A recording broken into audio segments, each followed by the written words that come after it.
So today I'm going to be talking about genetic algorithms, and specifically how they can be used to evolve image mosaics. So firstly, what is evolution? Well, evolution is the process by which living organisms develop new characteristics or traits in ever-changing environments in order to improve their survivability. And probably our most popular theory of evolution is Darwin's theory of natural selection, which I'm sure most people know, states that your individuals or organisms with more advantageous traits are more likely to survive and therefore reproduce and pass those traits on to future generations. And conversely, your individuals that have less favorable traits are more likely to die off and therefore not reproduce and pass those genes on. And therefore, over time, the gene pool of the population will gradually change, and individuals will slowly but surely inherit those more favorable traits. So what is evolutionary computation?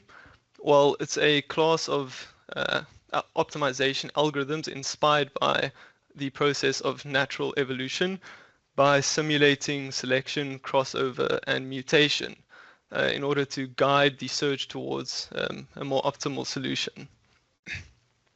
So specifically, genetic algorithms are a class of algorithms within evolutionary computation which works by modeling genetic evolution. It achieves this by maintaining a population of chromosomes which represent your candidate solutions within your search space. It achieves this, or each chromosome rather, consists of a number of genes where each gene represents a particular value or parameter of your solution. And so genetic algorithm works by evolving this population through selection, recombination, and mutation in order to guide your search towards a better solution over time. So there are four main components to a genetic algorithm. The first one is the fitness function, which defines or gives you a scalar value or a score for how good a particular candidate solution is with respect to your problem objective. And this fitness function is then used by the selection operator, which is how you select individuals from your population. So your selection operator is what drives the process of natural selection by favoring those individuals with more favorable characteristics or genes, and therefore those individuals are more likely to reproduce and pass on favorable characteristics to the next generation.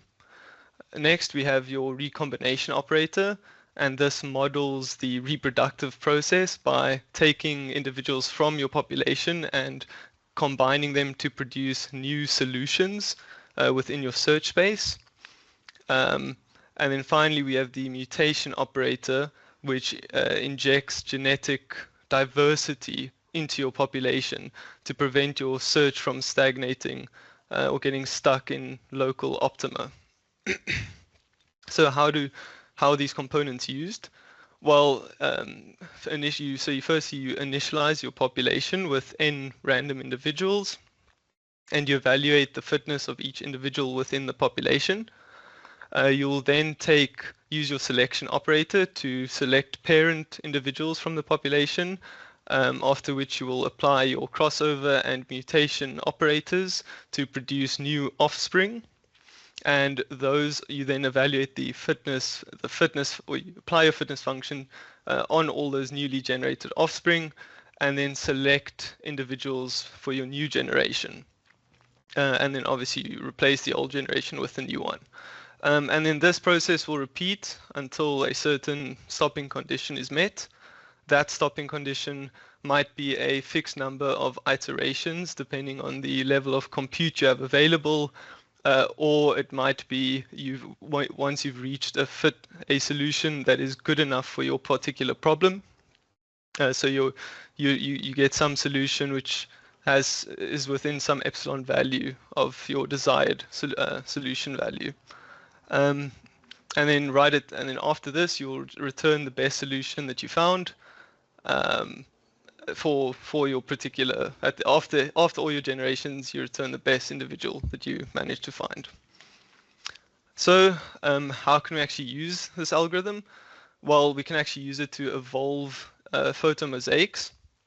So what is a photomosaic? Well, it's a tessellation of tile images that are arranged in a grid formation to produce some target image.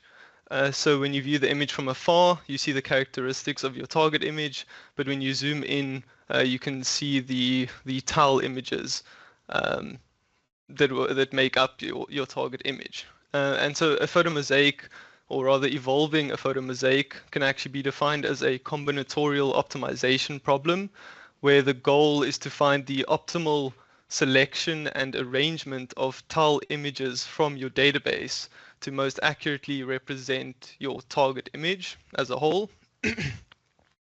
And how might we do this with a genetic algorithm? Well, each chromosome we can represent as a vector of length n, where each gene represents an index for an image in your database. So in this example, we might have m images in our database, and each chromosome or individual is then a vector of length n, where n is the number of tile images comprising your target image. We can then define our fitness function as the sum, or by summing up the Euclidean distance, the difference of the Euclidean distance between the average RGB vector of each target cell and corresponding tile image, and therefore a lower fitness value indicates a closer match between your photomosaic and your target image, because you'll have a smaller difference between the average RGB values between the two images. For a selection operator, we can employ a very common selection operator from genetic algorithms, which is the rank-based selection operator. And this operator involves sorting your population according to fitness, and then performing a non-deterministic linear sampling over your sorted population. And what this means is that it will favor those individuals with better fitness scores, thereby driving the process of natural selection. And then finally, we have the recombination operator. And for this, to produce new offspring, once we've selected two parent individuals, we can create a new individual by arbitrarily selecting a gene from either parent in order to produce a new individual or new solution to our problem.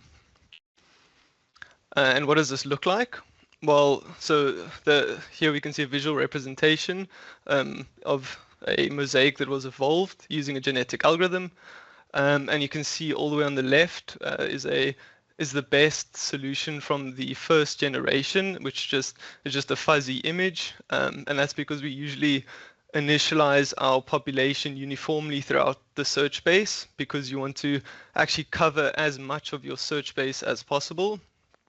And then over time, we can see the image evolving and slowly starting to represent this image of Darwin, until right at the end, after roughly 1,000 generations, we can see that the best solution quite remarkably represents the original target image.